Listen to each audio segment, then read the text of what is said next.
You know what they never taught me in film school? How to run a business, how to find clients, how to price my work, how to delegate, taxes, financial management, all of the things that actually determine whether you're still doing this 10 years from now.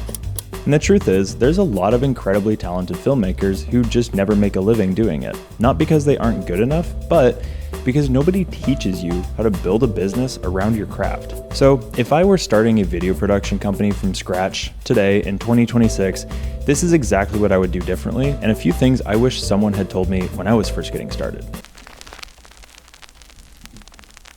But first, if you're new here, I'm Ryan Luth. My wife and I run a video production company called Outlands Media Group out of Orange County, California.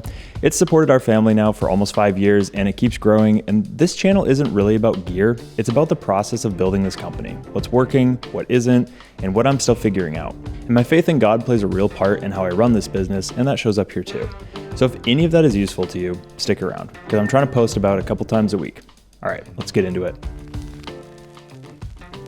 It can feel like everyone's a videographer these days, and in a lot of ways, yeah, the market is just more crowded than it's ever been. But here's the honest truth. The majority of people who start something like this only stick with it until it gets hard, and then they quit. If you're willing to push past that point, you're already ahead of most of the people you're competing with. It's a long game, and most people don't want to play it. So the ones who decide to stick it out as far as they can go are the ones that are still going to be doing this in years to come. That and being willing to pivot, understanding that as the market changes, so does what your business actually offers. I never thought we'd end up doing social media management for clients, but it turns out that that's one of the most valuable things that we offer. I never thought 75% of our output would be vertical short form content for marketing, but that's where the need was. And you have to be able to separate that from your own passion, because if you can look at this as a business first and not clients paying for an excuse to fulfill your own artistic itch, you'll go a lot further. Even now, most people out there are still just chasing the cool edit or the cinematic shot for their portfolio instead of doing thoughtful work that's actually built around what the client needs. I go into that a lot more in another video, so check that one out if you want to go deeper on it. On top of that, we have more information available now than ever. Gear is more affordable than it's ever been, and the barrier to entry has never been lower, because pretty much every business out there needs content now, and needs someone who can help them figure out how to make it. You've probably heard people talk about how businesses are basically starting to become their own studios now, on top of everything else. And that's really the direction that things are headed. And you know what? It's pretty exciting. For the longest time, I just thought of myself as a generalist, a filmmaker who could shoot anything. Promo for a parkour brand? Sure. Live stream an event? You got it. Vertical ads for a water filter company? Also yes. And there's a season for that, especially early on when you just need to pay the bills. But the riches really are in the niches. And the real growth for us came once I stopped trying to be everything to everyone. Here's a simple way to think through it, and it's basic business. We help who achieve result by creating what through how.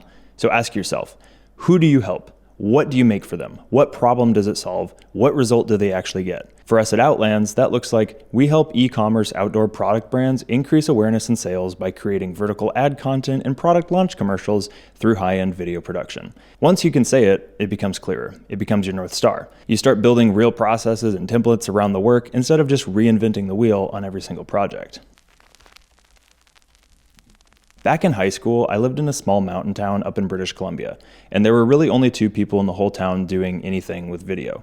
My youth pastor and some drone guy that I didn't know. Both my parents are artists, but neither of them had film industry connections. They do more traditional painting and illustration. So even though they were incredibly supportive in whatever way they could do, I had to build my own connections completely from scratch. It started with my youth leader letting me come along on his shoots, which back then were things like brand promos for local businesses, a couple music videos, the odd wedding here and there. And from there, I started learning how to work with clients, how to use professional gear, how to actually run a shoot. And eventually, I got connected with a guy a couple years older than me running his own media company down in Vancouver. I was maybe 15 at the time, and he began to show me the ropes of Premiere, operating cameras, gimbals when they first came out, just all of it. One connection led to the next until I eventually did a year of film school and I moved down to California. Looking back, I don't think I would have gotten very far if I just stayed in my room watching tutorials and never going out and meeting people doing the thing that I wanted to do. It's really important early on to take the posture of a learner. Be willing to work for free, shadow people, learn the ropes, and I did a ton of free work before I ever even took on serious clients. And a lot of that early paid work came straight out of referrals from the people that I had shadowed under. So let's say you're ready to actually start pitching to brands. There's the old catch-22. You need clients to build a business, but you don't have any work to show, and the clients won't hire you because you don't have anything to show them. That is where spec work comes in. You build the best version of a project you can, shoot it, film it, edit it in the niche you want to work in, and use it to open doors, sometimes by reaching out to brands directly, sometimes by just putting it online and letting a brand find you. Either way, it's not easy and it doesn't happen magically. Cold outreach usually means reaching out to like 100 different brands to maybe get 1 or 2 replies, and maybe one of those turns into an actual job, but that's just part of the hustle. For us, when we started making e-bike videos, a brand actually found us through our YouTube channel, which is kind of funny because I was barely posting at the time, but we took that first e-bike video, we went all in on it, made a behind the scenes piece to go with it, and used it to pitch to other e-bike brands. That eventually turned into a whole lane of work for us. And you can go watch those videos here if you want to see what that actually looked like. Separate your finances early. This is the unfun part, money and taxes. It's not exciting, but you need to get this sorted right away or you're setting yourself up for headaches later. At the very least, open a separate business checking and savings account. I made the mistake early on of just running everything through my personal account, and every tax season I would lose like 2 weeks sorting through my bank statements trying to separate business from personal expenses. Do not do that to yourself. Run everything through a business account and use the savings account to set aside money for taxes. And that's just getting started. A good rule of thumb is 25 to 30% of every paycheck, but that's gonna vary depending on your situation, your deductions, and all of that stuff. But you need to do this. You do not wanna be caught unable to pay your quarterlies, or worse, unable to pay when tax season eventually comes around. And eventually, you're gonna wanna set up an LLC and a more built out setup. But that's a conversation for another time. What I will say, starting out, is this. If you're anything like me and you hate this part of running a business, outsourcing it to a professional accounting firm might be the best investment you can ever make. Now, quick disclaimer, I'm not a financial advisor. Obviously, go talk to a financial advisor for this kind of stuff, but this has just been my own experience with it, and so I wanted to just kind of share some things that are the basics of getting started. Sell retainers, not just one-off jobs. Retainers are probably one of the most useful tools for keeping consistent income and getting away from that feast or famine cycle. And honestly, they are much easier to sell now than they were 5 to 7 years ago. As much as I have mixed feelings about social media, it's made it a lot easier for production companies to justify selling retainers.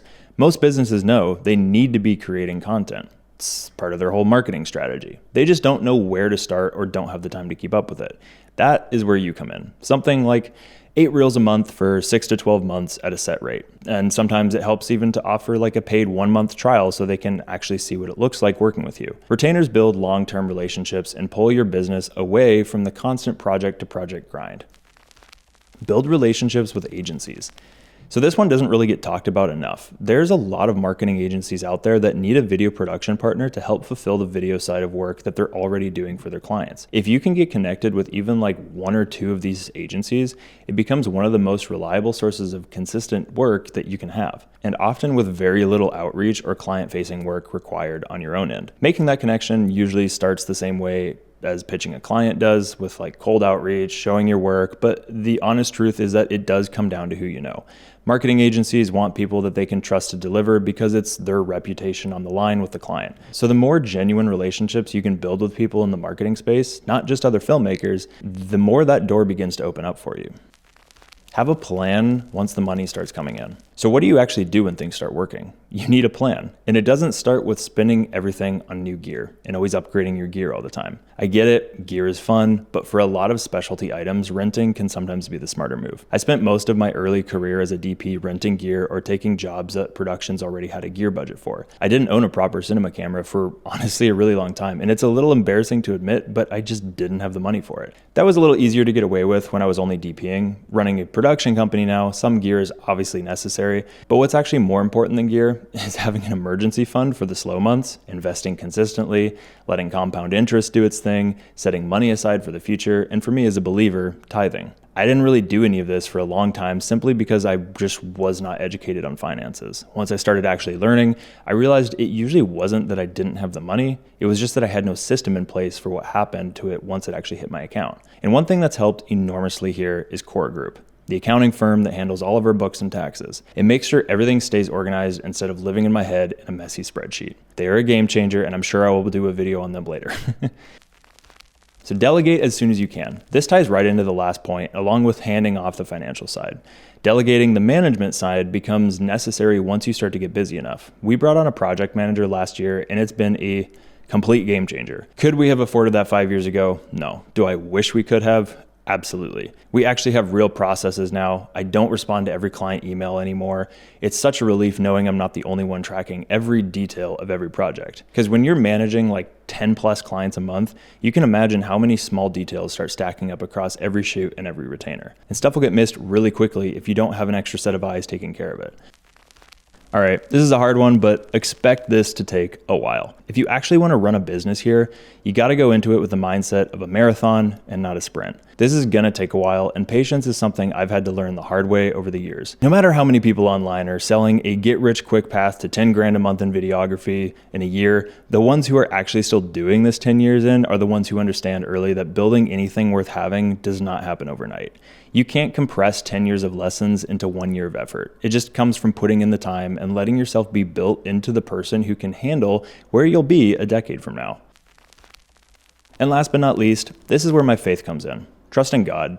He's placed his passion in you for a reason, and when you give it over to him and get right with him first, things start to feel really different. Running a business will stretch you in ways you didn't know you could be stretched. And if you don't have something to hold on to through that, it gets a lot harder than it needs to be. I've been a believer most of my life, but it's really only in the past couple of years that I've started to see how little I was actually trusting him with any of this business. Letting go of my ego and actually surrendering that control has made more of a difference than I can really explain. Building a business isn't for the faint of heart. It's not as romantic as the internet makes it look. Most of it is literally just you, a computer, and learning to manage stress. So why try to carry that alone when you could be doing it with God as your actual business partner?